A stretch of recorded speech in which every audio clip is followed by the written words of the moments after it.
I tested the 4 most popular ways of making a matcha latte to see which one is the best in terms of consistency of the drink, flavour and time efficiency. So let's start off with the most popular way, which is using a chasen. So this is the bamboo whisk that you see everyone using. Mine is from Nami Matcha. Shout out to Ashley. She's one of my favourite YouTubers. I also have the Nami Matcha bowl. So the first step before you do anything is you need to soak your chasen. So because the bristles are so delicate, they need to be soaked and kind of softened before you go in and start whisking. And then once you're done using it, you wash it and put it on this to dry.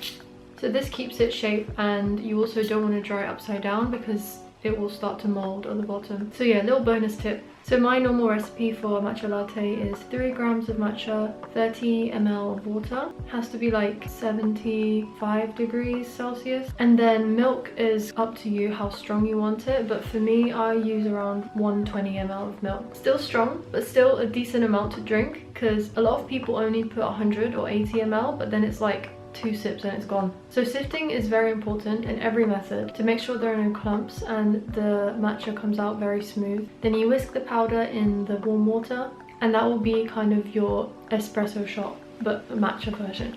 And then I always do ice, milk and matcha on top. Bonus tip for getting a really nice layer, I try to keep the matcha on top of the ice to create that marble effect. So in terms of ease, I think it's pretty easy. I'd say 9 out of 10. Consistency, 8 out of 10. Because you sift the matcha, the water is warm, and you whisk it with the proper whisk, it comes out pretty smooth. Flavour, 7 out of 10. I think there are other methods that kind of accentuate the flavour of the matcha, or at least bring out different flavour notes. So it's not my favourite in terms of flavour, but it's the standard method. It's still pretty good. Time efficiency, 6 out of 10. It does take a bit of time to do all these steps and whisk and like soak this and everything, but still not the longest method. Next is cold whisking. So this is kind of similar to the first one, but instead of using hot water, you whisk the matcha directly into milk. You can almost replace the water with milk, or you can just whisk it with the full 120 or 150 ml of milk that you use. So I always use a plastic whisk for this, just because the bamboo whisk is quite delicate and I only really use that for water. I think I got this on Amazon. So my recipe for this is 3 grams of matcha sifted and whisked directly into 60 ml of milk. Then I add another 60 ml of milk and continue whisking. So then it's the whole drink is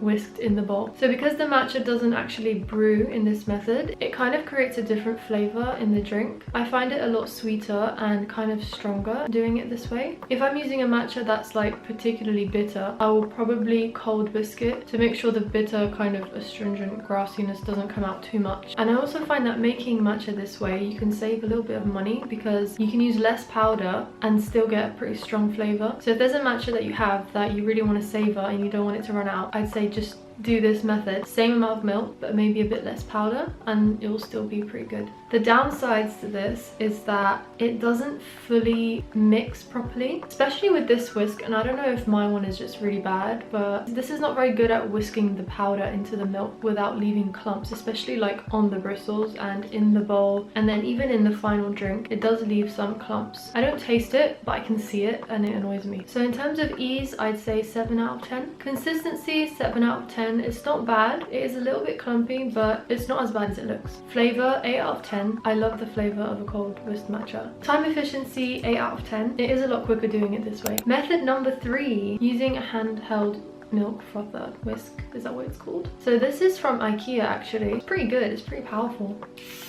Easy to clean. So there are a couple of different ways you can do this, but the way that I like to do it is measuring 60 ml of milk into a cup, sift the matcha directly into the milk, and then whisk it in there, and then I pour that over a cup of iced milk with 60 ml of milk. So like same ratio as the previous one, but instead of using this, you're using this. And there are pros and cons to using this. So the taste profile is pretty similar because it is just another way of cold whisking. It is a little bit smoother because there are no clumps, and this is really good at just combining all the matcha together with the milk. The only thing I don't like about this is the consistency of like the bubbles. So when you whisk the matcha using this, it creates like a foam. It's fine at first, but when it gets to the end of the drink and you're just left with the foam and it's like a concentrated matcha foam, it's kind of annoying. Some people also just whisk the matcha directly into their full cup of milk and then pour that over ice. I don't think I've tried that yet, but then I feel like the whole thing is just going to be a big foam, and I'm not a huge fan of that consistency. So ease wise, it's 10 out of 10. It's literally the easiest way of making matcha. You're just whisking powder in milk. Anyone can do it. I actually do this method a lot when I'm tight on time and I don't have time to like wash all of this like stuff, and I just want to make everything in like 1 or 2 cups. Consistency 6 out of 10, just because I'm not a fan of the foam, but if you are, probably 10 out of 10. Time efficiency 10 out of 10 as well. It is the quickest way. And the final method that I tested was the paste method. So I used to really not understand how people made the paste. It was just clumpy and it would get stuck to the whisk, and I could just never really make a nice microfoam with it. But what I've learned is I think the water that you use to make the paste has to be a bit colder, like room temperature. So for the paste method, I used 4 grams of matcha, 15 ml of room temperature water, and then I use the whisk to make a paste by mixing it in circular motion. It's really important that you don't just try and whisk it in a W motion when there's not enough water, because I think that's what I used to do and then it just didn't work. And then I add another 30 ml of water, and then I whisk it normally. A lot of people do the 30, 20, 10 second method. So that's when you whisk vigorously for 30 seconds and then a bit lighter for 20 seconds, and then you lift the brush up and just whisk the surface for 10 seconds to get rid of any big bubbles. And then because I used 4 grams of matcha, I used 150 ml of milk in the latte. Another thing about this method as well is I think the bowl that I was using was too big, so the paste would just not really mix properly because there was too much space in the bowl. So definitely use a slightly smaller bowl for making the paste. So with this method, I noticed that I could taste more of the flavor notes, and I don't know if that has to do with the temperature of the water. It does taste pretty nice when you make it this way. Ease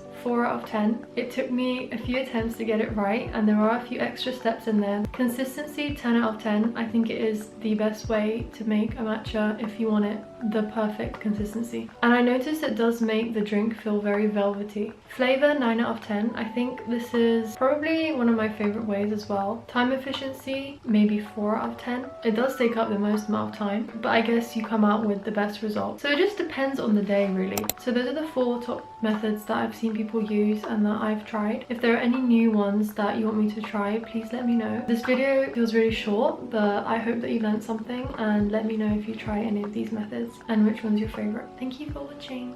Bye.